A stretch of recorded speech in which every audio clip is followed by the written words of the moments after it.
For most of you, hair problem is an issue. It can feel like too much or too little hair.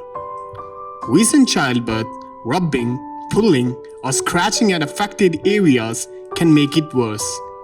On your visit to doctor, your doctor will ask you about itching, loss of pubic or armpit hair, menstrual irregularities, acne, or voice changes.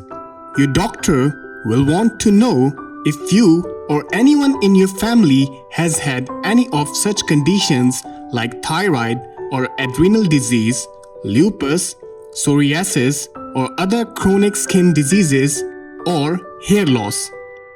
Your doctor will want to know if the problem began suddenly or developed over time. Your doctor will want to know if you are taking any of such medications like steroids, blood thinners, chemotherapy, minoxidil, or hair replacement treatment. Your doctor will do a physical examination including a thorough skin exam, checking for rashes or other irregularities in the skin near the site of hair loss or overgrowth. Now let us discuss the symptoms and cause associated with it.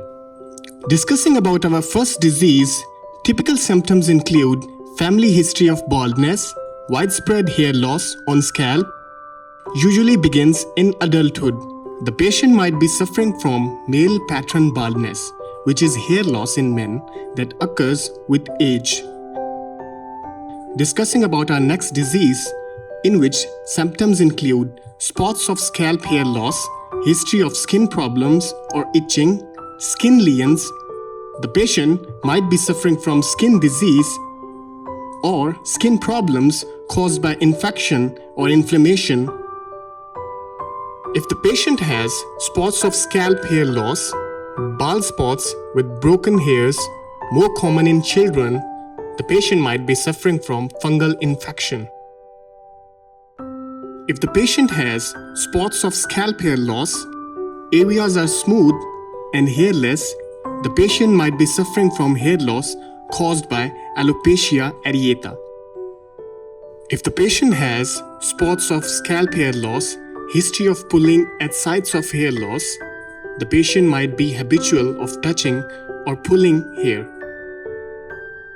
If the patient experiences sudden, often total hair loss, the patient might be suffering from a trauma, which is widespread hair loss from scalp that follows a trauma such as an infection, surgery, or childbirth. If the patient has hair excess or sudden, often total hair loss, he might be using medications, which is hair excess or widespread hair loss resulting from the use of certain drugs such as blood thinners, chemotherapy, or minoxidil, a hair replacement treatment. If the patient has progressive hair loss, sometimes loss of pubic and arm hair, sometimes thickening of the hair shaft, he might be suffering from hormone deficiencies, which is a lack of certain hormones resulting from suppressed activity in the pituitary gland or thyroid. If the patient has hair excess, acne, menstrual irregularities, thickening of the muscle, or voice deepens, he might be suffering from hormone abnormalities, which includes hormone imbalances often caused by overactivity of the ovaries or adrenal glands or from taking steroid. So that was all for today. Keep following sqadia.com for more such videos.